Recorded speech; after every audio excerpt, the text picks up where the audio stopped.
Não existe outra verdade para nós acima da Bíblia. Nós podemos ler livros cristãos e eles são bênção, eles nos edificam, eles acrescentam. Nós podemos estudar, nós podemos ter conhecimento, nós podemos fazer faculdade, nós podemos fazer pós, nós podemos fazer mestrado e tantas outras coisas. Tudo isso é importante, é válido, e se você pode, faça mesmo.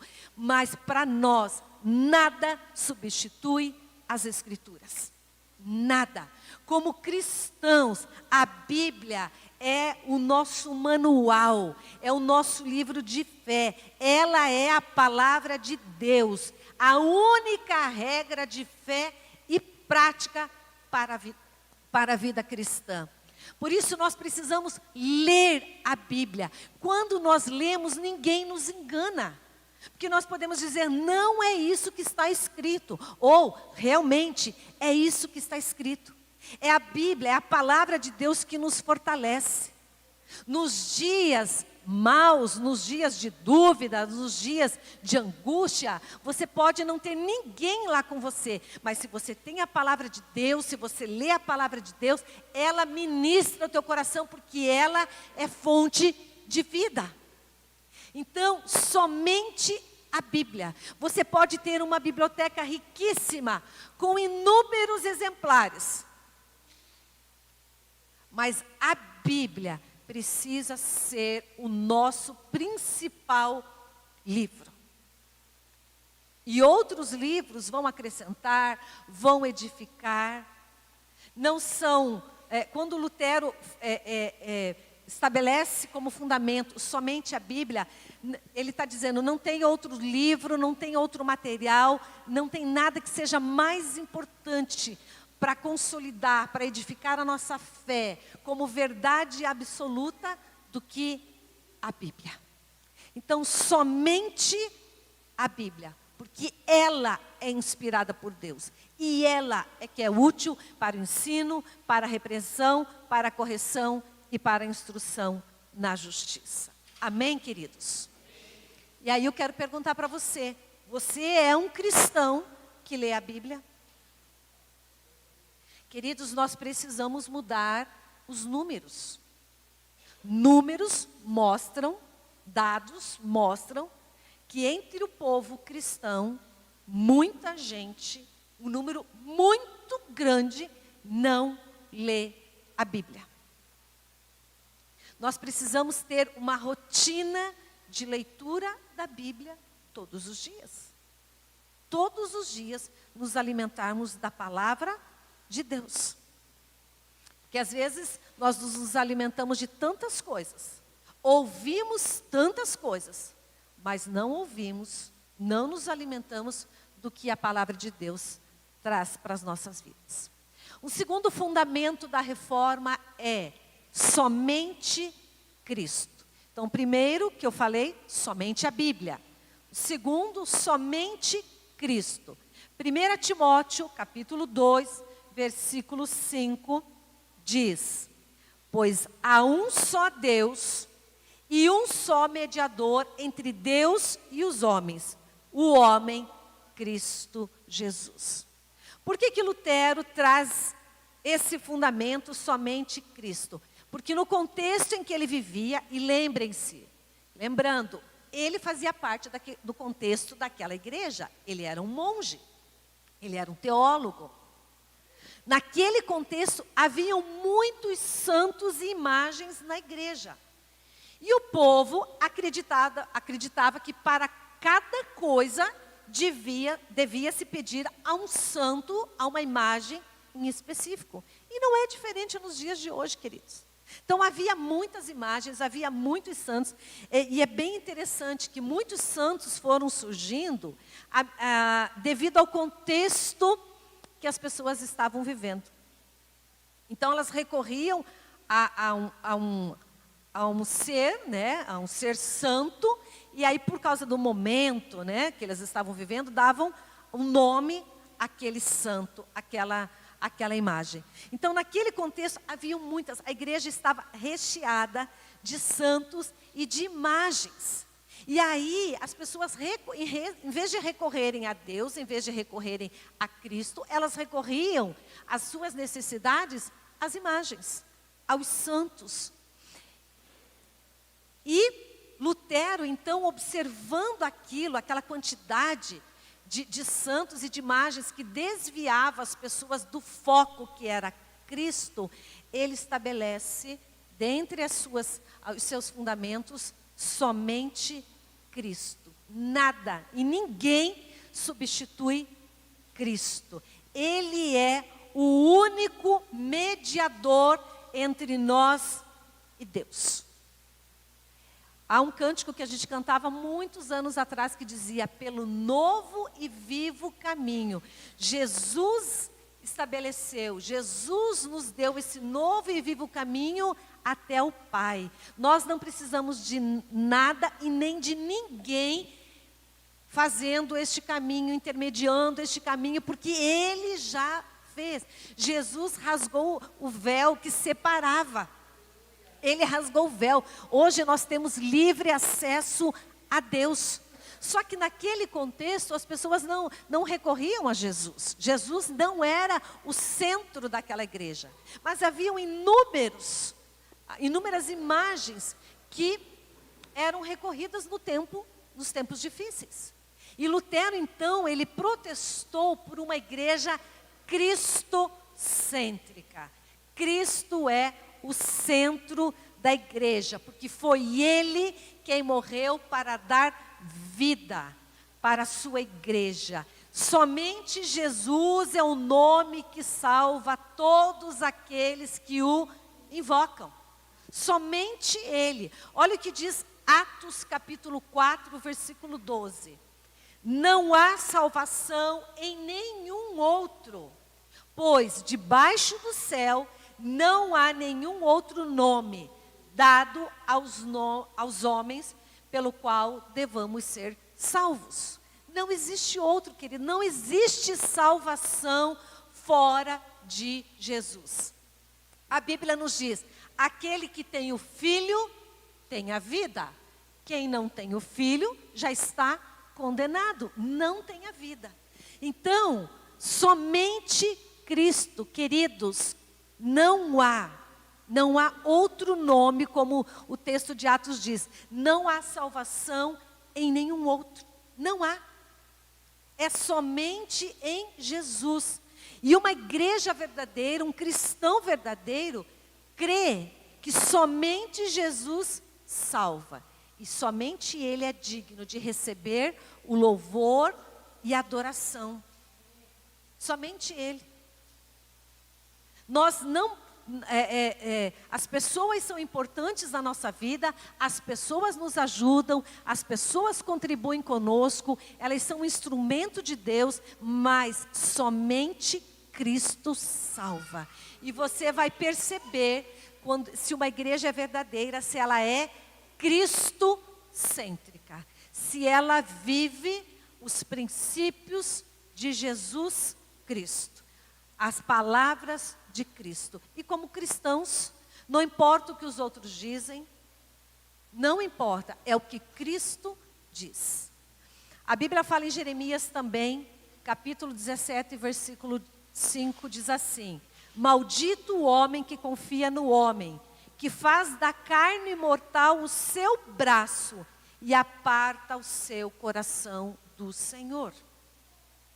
Maldito o homem que confia no homem. Como eu disse, as pessoas são importantes, as pessoas nos ajudam, as pessoas também são um instrumento de instrução na nossa vida, elas nos edificam, elas nos abençoam. Mas Jeremias está dizendo: maldito o homem que confia no homem e que faz da carne, faz do homem o seu braço e aparta o seu coração do Senhor. A verdadeira igreja, o verdadeiro cristão está firmado em Jesus e não em homens. Queridos, e nos dias de hoje nós precisamos cuidar muito do nosso coração e não idolatrar pessoas. A Bíblia fala em dar honra. Honra é diferente de idolatrar. A Bíblia fala que nós precisamos dar honra a quem é merecedor de honra, a quem é digno de honra. Honra é um princípio e nós devemos exercer esse princípio, devemos exercitar, mas honra é diferente de idolatria. Idolatria toma o lugar de Deus, rouba o lugar de Deus. Então nós precisamos cuidar disso, cuidar do nosso coração de não idolatrar ninguém, dar honra quando é necessário dar honra àquele que é digno de honra, mas somente Cristo é que salva. É por causa dele que nós estamos aqui, e é por causa dele que nós temos a vida eterna. Ninguém mais.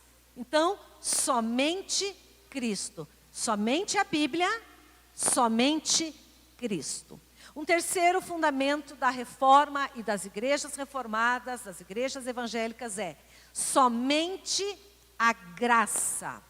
Efésios capítulo 2, versículos 8 e 9.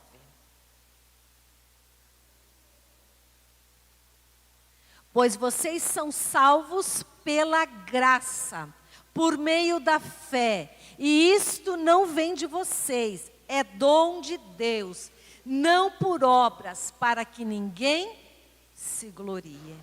De acordo com esse texto, é através do que somos salvos?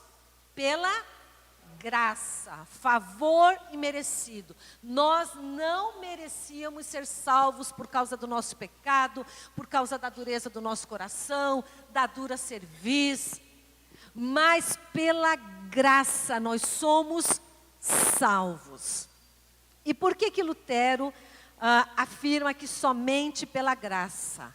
Porque no contexto em que ele vivia, o Papa havia estabelecido a cobrança de indulgências. E essas indulgências eram uma forma das pessoas comprarem o perdão dos seus pecados, dos pecados dos seus familiares que já haviam até morrido. Então, as pessoas iam até o vendedor de indulgências com a sua moeda, e ali ela dizia o nome, porque há a crença do purgatório, de que a pessoa morre e vai para o purgatório e fica ali. Então, a venda de indulgência dizia o quê? Eu posso comprar o perdão dos pecados do meu pai, da minha mãe, do meu parente que faleceu, e assim que eu comprar, o ensino era, você compra a indulgência e a alma daquele seu parente que está lá no purgatório, ela vai para o céu. E até Lutero diz assim, né, que a igreja dizia que no tilintar da moeda, a alma subia para o céu. Então eu podia comprar o perdão pelos pecados que eu já cometi, os pecados que eu já podia comprar pelos pecados que eu ainda iria cometer, e eu podia comprar o perdão dos pecados dos meus parentes. E aí, olha, gente, um engano. Quem quer que o seu parente, né, naquele contexto, quem gostaria de saber que o seu parente iria para o inferno? Nós não queremos a salvação dos nossos familiares? Mas com esse pensamento, então a pessoa comprava, porque ela cria que assim que ela comprasse a indulgência, seu parente estava salvo, não ia para o inferno. Então, por isso, Lutero diz o quê? Somente a graça. Vocês não são salvos por comprar indulgências. Pode comprar muitas indulgências, isso não vai salvar ninguém. Somente a graça é que salva. E Lutero se revoltou, porque ele viu todo o luxo, toda a grandeza, toda a riqueza da igreja, e as pessoas que viviam em situações miseráveis, pobres, usando a sua moedinha, usando o seu pouco recurso para comprar o perdão dos pecados. Então ele se revolta com isso, e as indulgências são alvos de muita crítica dele nessas 95 teses, e eu encorajo você, leia, pesquise sobre as teses.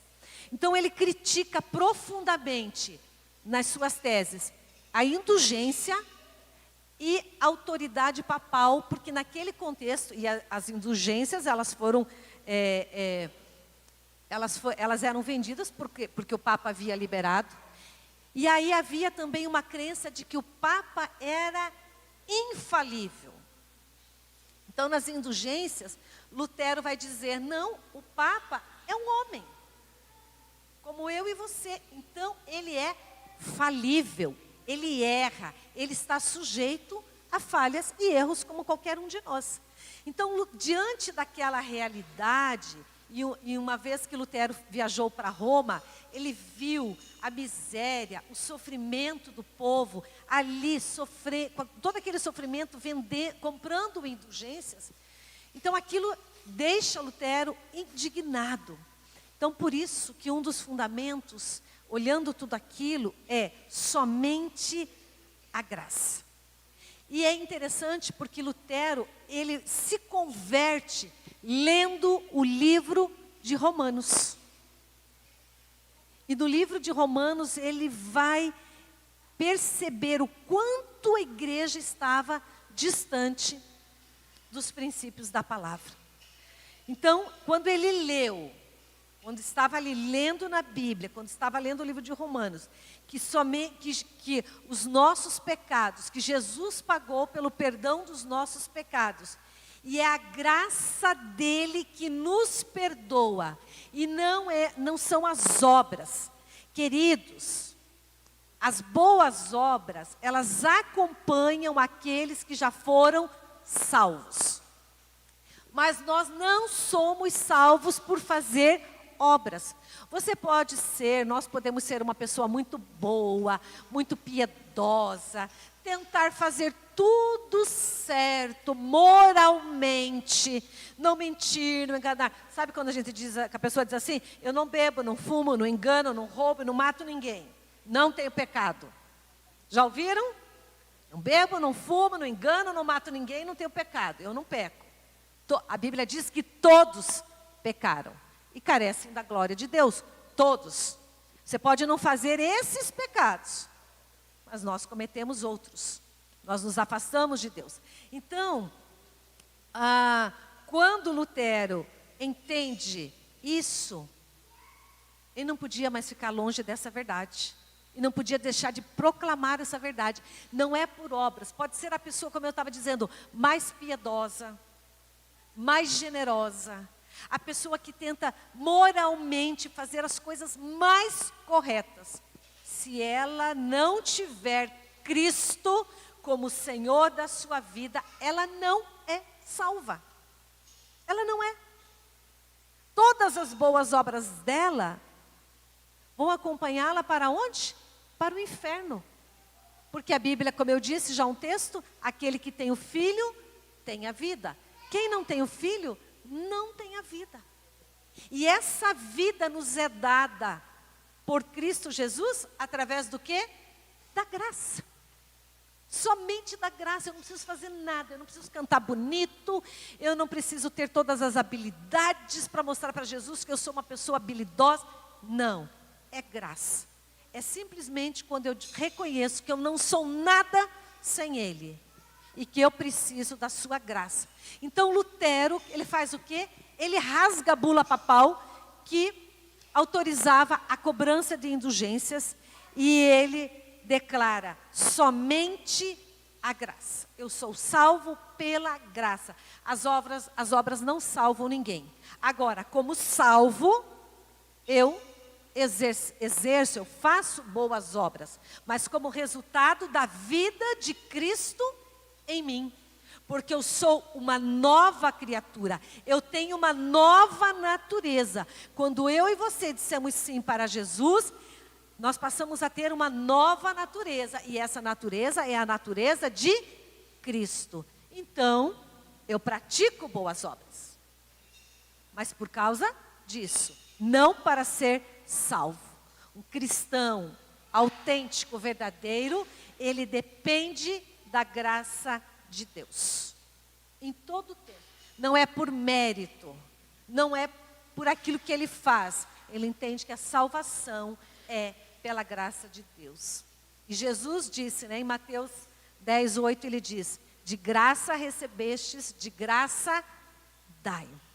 Somente a graça de Deus pode perdoar os nossos pecados. somente a Bíblia, somente Cristo, somente a graça. Um quarto fundamento, somente a fé. Romanos 1,17 nos diz: o justo viverá pela fé. O justo viverá pela fé. Naquele contexto que Lutero vivia, num tempo em que as relíquias, objetos sagrados eram venerados, eram vendidos, o pedacinho da cruz de Cristo, um pedacinho do manto, que eram chamados pela igreja de relíquias sagradas, e elas eram vendidas. Então, no tempo em das grandes procissões, as multidões caminhavam em romaria, em busca de uma experiência religiosa, em busca de um contato com o sagrado, com o transcendente, com algo a mais. Lutero pregou que nada disso era necessário. Não é necessário fazer as procissões, não é necessário subir escadaria, descer escadaria, não é necessário andar quilômetros carregando um peso, algo difícil, não é necessário nada disso, porque somente a fé. O texto que nós lemos anteriormente, o texto de Efésios 2, os versículos 8 e 9 diz: porque vocês são salvos pela graça por meio da fé. E isso não vem de vocês, é dom de Deus. Nós somos salvos pela graça por meio da fé. Então, Lutero estava dizendo que não precisa de nada disso. Não precisa de procissão, não precisa de romaria, não precisa de objeto sagrado, não precisa de roupa ungida, não precisa de foto abençoada, nada disso. Não precisa da água, não precisa do travesseiro ungido para você dormir bem à noite, não precisa da vassoura para varrer toda a sujeira da tua casa, todo o mal que está na tua casa, todo o mal olhado, toda a inveja, sabe essas coisas? Não precisa de nada disso, é pela fé. Nós somos salvos pela graça por meio da fé. Por meio da fé. E Hebreus nos fala, querido, que a fé é a certeza das coisas que se esperam e a convicção de fatos que não se veem. Eu não preciso ver para crer. Eu não preciso ver para crer. Eu estava terminando de ler o Evangelho de João e lendo lá a história de Tomé, né? Que queria... não acreditava que Jesus tinha ressuscitado, porque ele queria ver as mãos, as marcas de Jesus. A fé não se baseia naquilo que eu vejo, eu creio. Eu creio. E Hebreus também, no mesmo capítulo, no capítulo 11, diz que sem fé é impossível agradar a Deus. Sem fé é impossível agradar a Deus. Então, baseado nisso, Lutero determinou que não precisava reverenciar objetos, não precisava comprar nada, não precisava fazer nenhuma grande caminhada para agradar a Deus, porque a nossa salvação é pela fé. Queridos, a nossa fé não pode estar fundamentada naquilo que eu vejo, naquilo que é palpável, naquilo que tem explicação. Fé é crer, é a certeza das coisas que se esperam e a convicção de fatos que não se veem. Em João, esse texto que eu falei para vocês que eu estava lendo, capítulo 20 e 29, né, nessa história aí de Tomé, Jesus diz: bem-aventurados os que não viram e creram. Porque muitos discípulos, depois da ressurreição, não precisaram ver para crer, não precisavam tocar nas feridas de Jesus, nas marcas, para crer que ele havia ressuscitado. Creram, mas Tomé não. Tomé precisava ver, e aí Jesus diz: bem-aventurados os que não viram e creram. Somente pela fé nós recebemos a salvação em Cristo Jesus. E a salvação está em Cristo. Somente a Bíblia, somente Cristo, somente a graça, somente a fé. E o último, sola, somente a Deus toda glória. Isaías 42:8 nos diz: eu sou o Senhor, este é o meu nome, não darei a outro a minha glória, nem as imagens o meu louvor. Olha o que o Senhor está dizendo: eu sou o Senhor, este é o meu nome, não darei a outro. Deus está dizendo: eu não vou dividir a minha glória, eu não vou dar a outro a minha glória. A glória pertence somente a mim. Nenhuma outra imagem, ele diz, nem as imagens, o louvor que é meu. Então, somente a Deus a glória. Lutero não aceitou diante daquela realidade, diante de tantas imagens, diante de tantas relíquias, objetos que eram considerados para aquele contexto sagrados.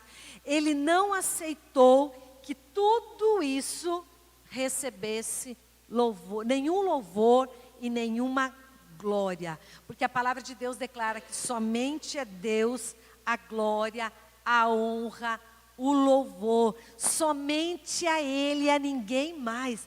Apocalipse capítulo 5, versículo 12 diz: digno é o Cordeiro que foi morto de receber poder, riqueza, sabedoria, honra, glória e louvor.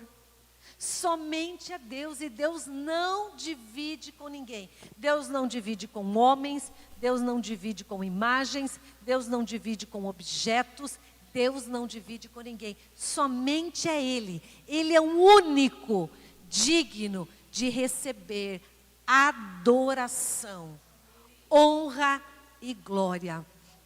Queridos, uma igreja verdadeira, um cristão verdadeiro, anda nesses fundamentos, vive esses fundamentos, tem a Bíblia como seu manual, como sua regra de fé e prática. Porque o que nós observamos também, o que se observa, é um contexto religioso, mesmo que Lutero percebeu lá atrás. Uma é a pregação, um é o discurso, sabe quando você vai preencher uma ficha que pergunta assim, religião? Aí está lá, evangélicos. Mas a vida, a prática, não condiz com aquilo que se diz que se prega. E nós precisamos romper com isso. A Bíblia diz, Jesus fala, seja a tua palavra, sim, sim, não, não. O que passar disso é do maligno. Se nós dizemos que somos cristãos, e cristão é pequeno Cristo, nós precisamos viver de forma coerente com a fé que nós dizemos professar. Então, somente a Bíblia é nosso manual de fé e de prática. E eu não posso escolher o que eu vou pôr em prática. É a Bíblia. São os princípios da palavra de Deus. E princípio não muda. Os princípios eram para aquele tempo de Jesus e continuam até os dias de hoje. A sociedade muda, os contextos mudam. Hoje ninguém celebra um culto ou uma missa em latim. O contexto mudou, as sociedades mudam. Mas os princípios não mudam. A palavra de Deus permanece para sempre. Para sempre, então não muda. Então um cristão genuíno, um cristão verdadeiro, uma igreja verdadeira, é aquela que tem a Bíblia como regra de fé e prática. E é só a gente observar isso. Uma igreja verdadeira também entende que somente Cristo salva. A salvação é por Ele e não é através de mais nada. E essa salvação, ela vem pela graça. É pela graça que nós somos salvos por meio da fé. Então, somente a Bíblia, somente Cristo, somente a graça, somente a fé e somente a Deus glória. A salvação vem por meio de Cristo Jesus, pela fé em Cristo Jesus, e somente Ele é digno de todo louvor, de toda honra, de toda glória, de toda adoração, porque um dia nós vamos estar diante dEle, declarando: Santo, Santo, Santo é o Cordeiro de Deus, que foi morto, mas que ressuscitou e vivo está, e é digno de receber poder, riqueza, sabedoria, força, honra, glória e louvor. Somente Ele. E olha o que diz Gálatas, e aqui eu estou caminhando já para o final, Gálatas capítulo 1, versículo 8. Olha o que o texto, Paulo diz nesse texto. Mas ainda que nós, ou um anjo dos céus, pregue um evangelho diferente daquilo que pregamos, que seja amaldiçoado.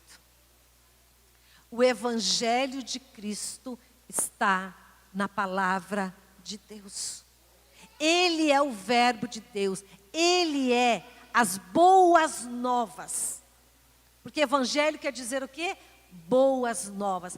Cristo é as boas novas. E aí Paulo está dizendo, olha, mesmo que nós, que eu, ou até que um anjo dos céus, venha dos céus e pregue, se pregar um evangelho diferente daquele que pregamos, que seja amaldiçoado.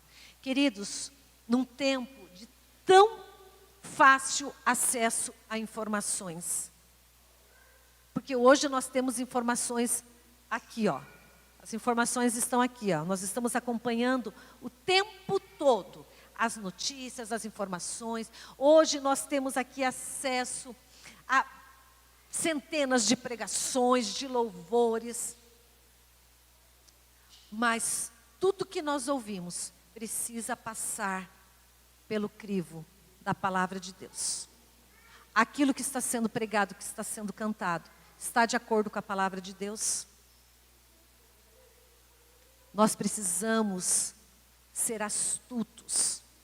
Nós precisamos não engolir tudo, mas analisar. A igreja, naquele contexto, ficou muito tempo distanciada da verdade. E custou muito para ser restaurada. Não foi do dia para a noite.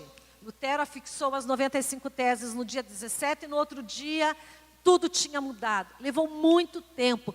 Somente, se eu não me engano, 1529 é que aqueles que se tornaram adeptos das ideias de Lutero, que foram chamados de protestantes. Não foi no outro dia que eles foram chamados de protestantes. Depois de vários anos é que eles foram chamados de protestantes, porque protestaram contra aquele sistema em que eles estavam inseridos. Então não foi do dia para a noite, ela levou muito tempo para ser restaurada. E chegou, e nós chegamos onde nós chegamos hoje. Por isso, queridos, a data que amanhã nós vamos ver aí muitas postagens fazendo referência, já temos visto aí em alguns dias a reforma protestante, a reforma religiosa, é tão importante para nós, porque estabeleceu o fundamento para a igreja cristã, para a igreja reformada, tem a ver com a nossa história. E olhe quanta preciosidade nós encontramos aqui, os fundamentos. O fundamento é aquele que dá base, é aquele que sustenta uma construção, uma edificação. Então nós não podemos ficar indiferentes ou deixar passar em branco essa data. Por isso que hoje, quando o Márcio pediu para eu ministrar, porque ele está no renovo com os pastores, eu já pensei em trazer algo realmente de ensino a respeito dessa data que é tão importante para nós, que tem a ver com a nossa fé, tem a ver com aquilo que nós cremos. Somente a Bíblia, somente Cristo, somente a graça, somente a fé e somente a Deus glória. Como é que estão esses fundamentos na nossa vida. Como estão esses fundamentos na nossa vida? Como estão os fundamentos na nossa igreja? Que nós possamos, que o nosso coração possa estar voltado para a palavra de Deus. Reconhecendo que Ele é digno de todo louvor, de toda honra, de toda glória, e que não há outro Deus. E nós precisamos andar em firmeza nos princípios, nos fundamentos da palavra de Deus. Não existe salvação em nenhum outro lugar, em ninguém mais, a não ser em Cristo Jesus. E são essas verdades que nós precisamos anunciar e proclamar. Amém? Queria convidar você a fechar os teus olhos e a refletir sobre esses fundamentos. Quanto tempo nós temos gasto com a palavra de Deus, com a leitura da palavra, e temos obedecido aquilo que temos lido, temos o nosso discurso tem sido um discurso coerente, a nossa prática tem sido uma prática coerente com o nosso discurso, a nossa maneira de viver exala Cristo, mostra Cristo, a nossa maneira de viver exala graça, transmite graça. A nossa fé é evidenciada, é manifesta nos lugares onde nós estamos. A minha vida é direcionada, não por aquilo que eu vejo, mas pelo Deus que eu creio, e pelos ensinamentos da sua palavra. Queridos, eu sei que hoje é um dia muito importante para a nossa nação, mas a salvação para nós não está em nenhum governo humano. Em nenhum governo humano. Ela está em Cristo Jesus. Claro que nós temos a responsabilidade, aqui eu não quero tirar a nossa responsabilidade. A responsabilidade que temos como cidadãos, e devemos exercer essa responsabilidade. Mas a salvação do Brasil, da nossa nação, está em Cristo Jesus. Amém. E mesmo que a situação piore, mesmo que a situação fique mais difícil, mesmo que a situação fique mais complicada ou favorável, a nossa salvação continua em Cristo Jesus. Reinos passaram, reinos passarão, governos passarão, mas Ele permanece para sempre. Ele permanece para sempre assentado num trono de glória. Ele não perdeu o controle. Ele não deixou de ser soberano e nem vai deixar de ser soberano. Ele é o mesmo ontem, hoje e será eternamente.